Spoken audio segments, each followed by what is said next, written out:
Welcome to Retire Coast, where we discuss all things retirement, life on the Mississippi Gulf Coast, and your financial welfare. Bill Anderson, your host, is a serial entrepreneur having created many successful businesses and holds a real estate broker's license, speaks about personal experiences with each topic. Listen, learn, and improve the quality of your life.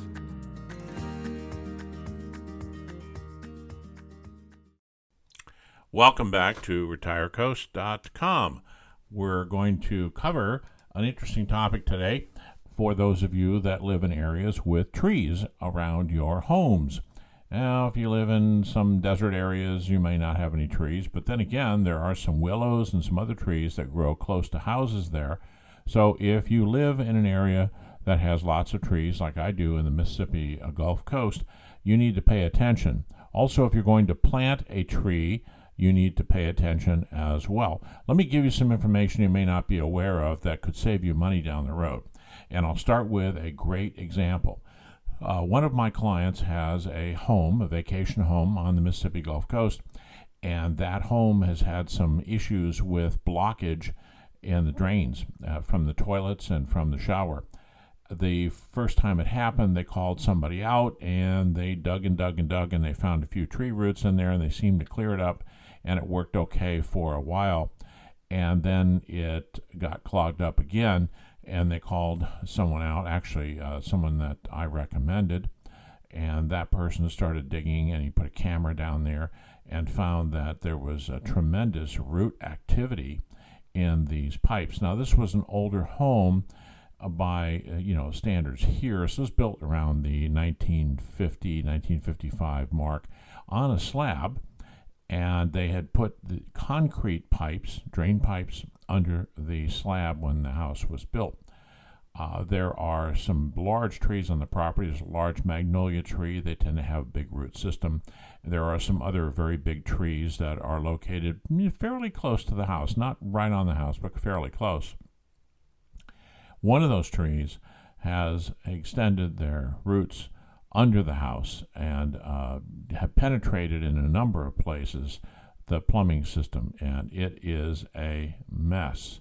They started to break down the concrete slab, which is never a good thing to do in a house because some of these are post-tension slabs, and they had to break up the slab to try to find it. And there's some tools that they used with some guiding items. They would stick something in the pipe, and they had something on the top, another device on the top, that would help to pinpoint the actual location.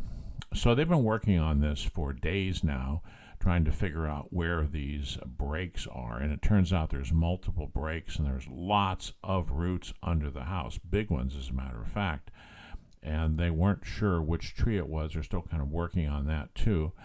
But nevertheless, this was a massive job, actually still undergoing, and the reason that I'm talking to you today is because it was brought to my attention since it's one of my clients, and the cost is going to be horrendous. It started out being a few $1,000s, now it's going to be far more than that. The point of this podcast isn't to upset you or, talk about doom and gloom here. It is about trying to prevent this. If you're planting a tree, you need to consider using a root barrier. These root barriers are made by a number of companies.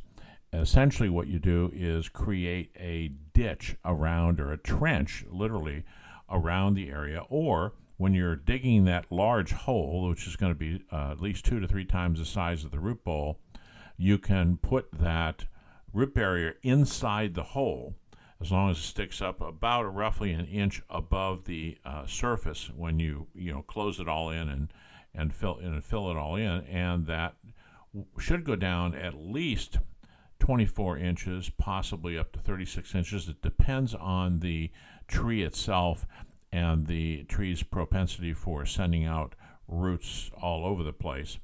So if you put that root barrier in, then what will happen is, as moisture comes into that hole, essentially, it will force those roots, when they hit that barrier, to turn and go down, and they'll seek water down below. Many places have water tables that are fairly shallow, so it may hit a water table. A lot of tree roots aren't very deep. They just run maybe 18 inches under the ground or so, and they just keep spreading out. So it'd be easy for them to hit a root barrier and go down. And once they go down, they don't typically come back up again. So it's good to put that root barrier in when you're putting in a new tree. Now, if you already have a house that has some trees that are very close and they have already pushed up your sidewalk, they may be coming very close to your foundation. Now, even if you have a raised house a bit, they can still play havoc with your sewer system, which is generally buried as it leaves your house. So what you can do in this case is find the services of someone that's competent to do this, and that is to dig a trench in the area where the tree is, coming close to the house. Dig a trench close to the house, and that trench is going to have to be pretty deep. You can't just go down and rent one of those trenchers. They don't go deep enough.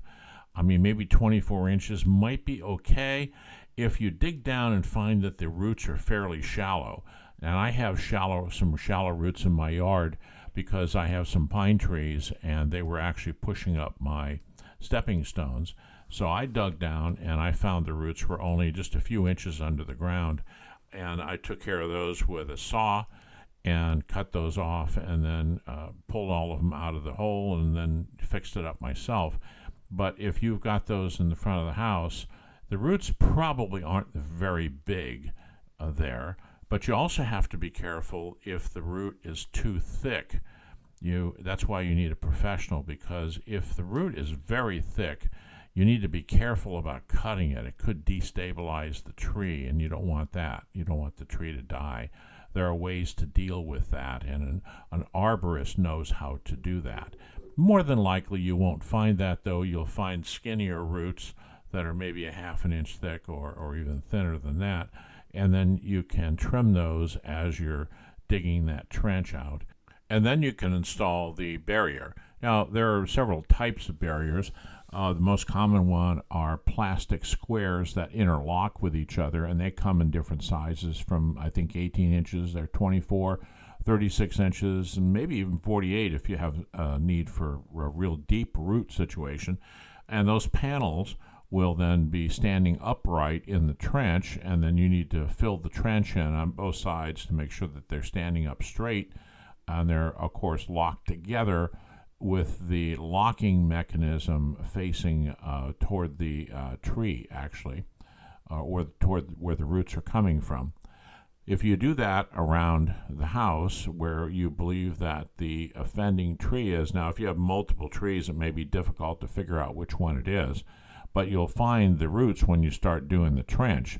So the best thing to do is just trench around. You may need to do around the entire house. It depends on how many trees that you have. You may want to consider removing some trees. If that's the case, those roots may still be in the ground and they may grow for a little while. There are some species of trees that the roots will continue to grow. I understand that oak trees and pine trees, once you cut them down, that those roots are dead for sure. But it's important to not only clean out your sewer and do that properly. It'll be difficult if there's lots of roots in there, and possibly even a little expensive. They have to use specialized equipment for that.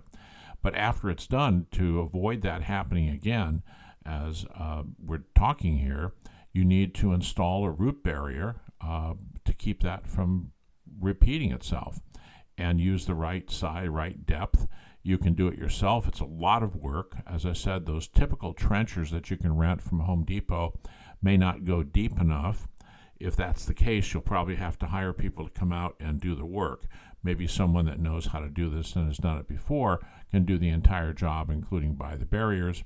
Otherwise, you can hire local labor, and you can order the barriers from a place like Amazon or some others online and use those and stick them down there. And be sure that you leave at least an inch above. Don't cover it over as years go by. Leave that up there, because there are a few roots out there that will actually come above the ground, and they will try to jump that barrier. And you don't want that to happen. So leave that barrier just a little bit above the soil because of those roots that are just barely below the soil. This will help you avoid a very big, expensive repair job, particularly for those of you that are living in houses that are on slabs, where there's no way to get to the plumbing.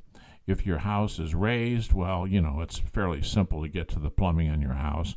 If you happen to live on the Gulf Coast here and you're living in a house that's 20 feet above, it's not a big problem. You're likely not to have any issues that can't be addressed, because it should be simple to get to the pipes. Most of the pipes won't go down the center of the house, so they'll come up inside the house right from the edges.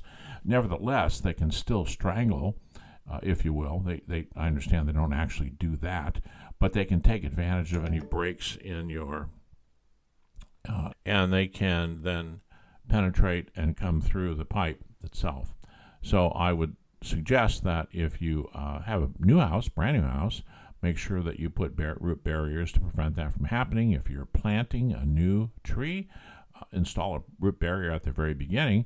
And if you have some mature trees and you can see those roots coming up and they're doing some damage to your garage or your driveway or your walkways, they're going to keep on coming. Eventually, they're going to affect the foundation. So take the time to install that root barrier now rather than later. It will save you a lot of money in the long run.